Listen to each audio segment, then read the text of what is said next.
Breaking news చూస్తున్నాం. బాచుపల్లిలో 4 ఏళ్ల కూతురికి విషం ఇచ్చి తాను ఆత్మహత్యకు ప్రయత్నించిన ఘటన కలకలం రేపింది. కుత్బుల్లాపూర్ బాచుపల్లి పోలీస్ స్టేషన్ పరిధిలోని ప్రగతి నగర్లో నివాసం ఉంటుంది ఒక ఆమె.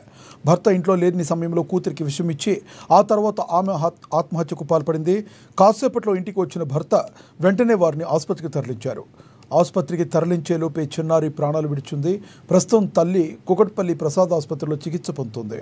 ఆరోగ్య సమస్యలతో ఆత్మహత్య చేసుకున్నట్లుగా బాచుపల్లి పోలీసులు వెల్లడించారు.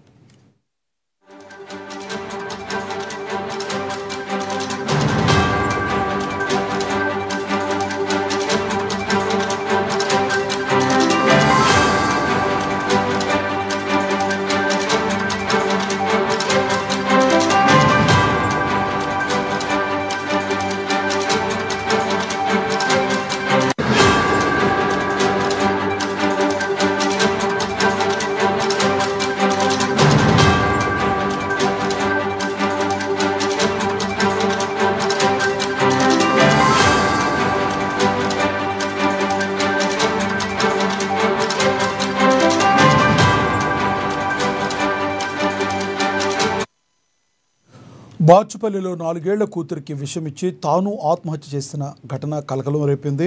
కుత్బుల్లాపూర్ బాచుపల్లి పోలీస్ స్టేషన్ పరిధిలోని ప్రగతి నగర్లో నివాసం ఉంటుంది ఆమె. భర్త ఇంట్లో లేని సమయంలో కూతురికి విషయం ఇచ్చి ఆ తర్వాత ఆమె కూడా ఆత్మహత్యకు పాల్పడింది. మరి కాసేపట్లో ఇంటికి వచ్చిన భర్త వెంటనే వాటిని ఆసుపత్రికి తరలించారు. ఆసుపత్రికి తరలించేలోపే చిన్నారి ప్రాణాలు విడిచింది. ప్రస్తుతం తల్లి కుకట్పల్లి ప్రసాద్ ఆసుపత్రిలో చికిత్స పొందుతుంది. ఆరోగ్య సమస్యలతో ఆత్మహత్య చేసుకున్నట్లుగా బాచుపల్లి పోలీసులు వెల్లడించారు.